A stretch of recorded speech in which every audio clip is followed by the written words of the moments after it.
Hello. In the previous session of Data Communication and Networking lecture series, we have seen the topics tunneling and fragmentation from the unit network layer. Now in this session, we are going to continue with the next topic, which is the IP protocol. Now the IP protocol and IP standards and IP classes are very important to understand the network layer rules. Nowadays, IPv4 versions we are using for internet data transmission. Nowadays, IPv6 versions are also being analyzed to give the large number of users for the network access. So what is IP, that is what is internet protocol? What are the standards for that? What does the classless routing or class full routing addressing means? That we will see in this session. So let's start with that. Now first of all, what is IP? So IP is a glue that holds the whole internet together, is the network layer protocol, and it is also known as internet protocol. An appropriate place to start our study of the network layer in the internet is the format of IP datagrams themselves. An IP datagram consists of a header part and a text part. The header has 20 byte fixed part and a variable length optional part. The header format is shown is in the figure. It is transmitted in a big order from left to right with the high order bit of the version field going first. This is the IPv4 header structure which is shown in the figure. Here the first IPv4 is of 32 bits. That means this header structure is of 32 bits. In this, the first field is the version field. The version field keeps the track of which version of the protocol to the datagram belongs.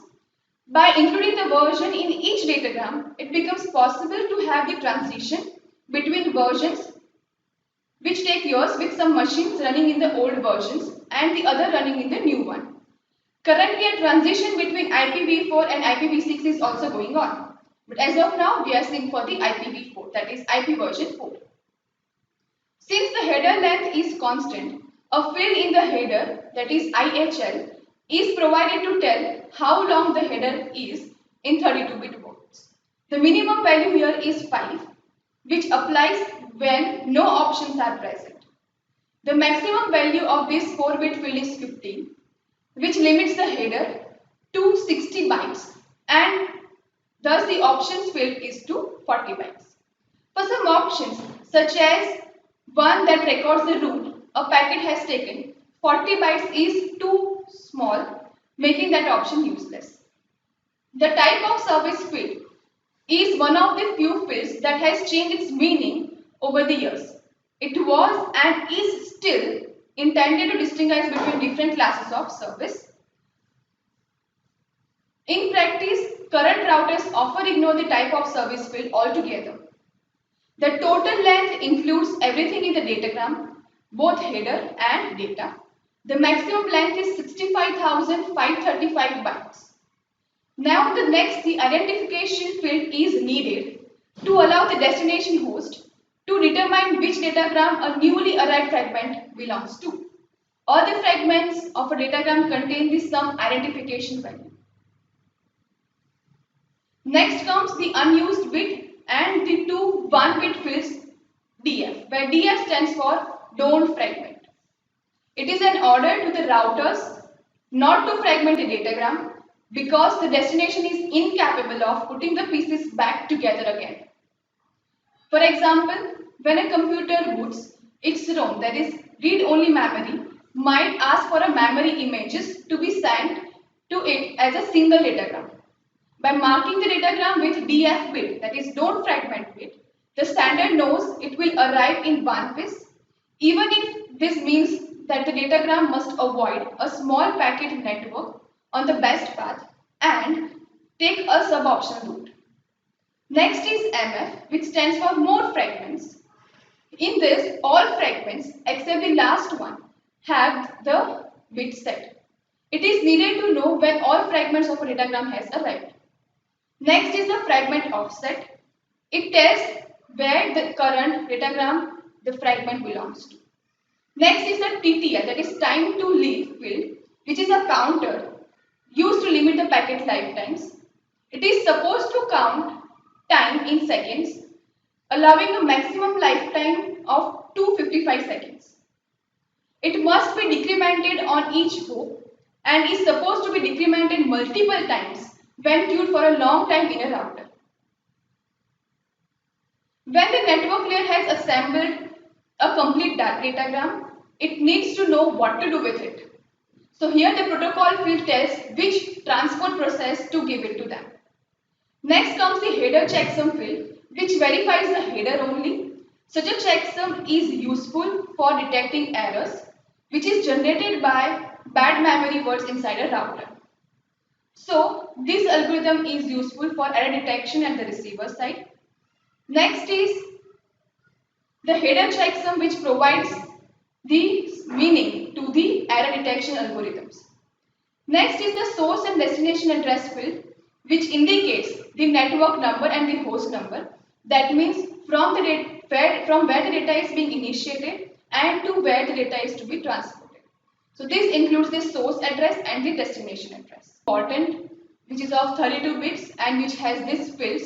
Again, I am repeating the fields. Here the fields are version field, IHL field, type of service field, total length field, identification field, fragmentation offset field. In that, DF and MF is there, which indicates don't fragment and more fragments.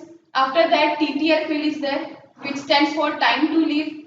Then the protocol field is there, header checksum is there, then source address, destination address, and there are some field for some other options. Okay, so this is the IP header structure. Now let's move to the next IP addresses topic. Now, to access the network protocol or network platform, we need to understand what are the different IP addresses, what are the commercially used IP addresses, range, and what are the different ranges in IPv4 standard. So here in the diagram, different classes of IP versions are indicated, and in that range of host addresses are also indicated. So as you can see, the IPv4 are classified into 5 classifications. In general, first 4 classes are more used. Here there are classes class A, class B, class C, class D and class E addresses. Now as you can see from the diagram, all of the classes has different ranges of host addresses. First of all, we are starting from the class A address. As you can see in the class A addressing field, first field is of 0 bit. Whenever the first field is of 0 bit, it indicates that this is the class A address. In that, after that, the network is there and then the host configuration is there. 10 bit indicates the class B, 110 indicates class C, 1110 indicates class D, and all ones, that is 4 ones, indicates the class E address. Now, in this variable length of network and hosts are there, which differentiate each classes from each other. If we see the range of host addresses, then for class A addresses, it ranges from 1.0.0.0 to 127.255.255.255. Now, IP addresses uses a decimal notation, that means dot notation to separate them. And using this decimal notation, range of each classes are indicated. This dotted decimal notation, for this format, each of 4 bytes is written in decimal starting from 0 to 255. The class A, B, C and D formats allows for up to 128 networks with 16 million hosts each, 16,384 networks with up to 64,000 hosts and 2 million networks. Also supported is multicast, in which a datagram is directed to multiple hosts, and address beginning with 4 ones are reserved for future uses. So now let us understand the ranges of each classes, which is important, ranges of host addresses. So for class A addresses, as we have seen, it ranges from 1.0.0.0 to 127.255.255.255. That means in this the range is from 1, or else you can say 0 to 127, which includes 128 bits. Then in the class B, it ranges from 128.0.0.0 to 191.255.255.255. This is the range of addresses, IP addresses for class B.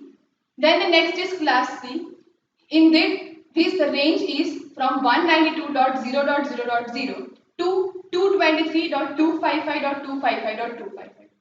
Whatever the IP addresses we are using for commercial purposes comes under the category of class C addresses.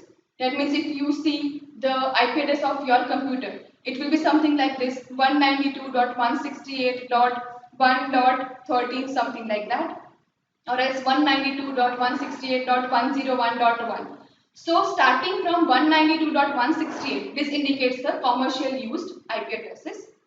Then class D addresses has a range from 224 to 0.0.0 to 239.255.255.255.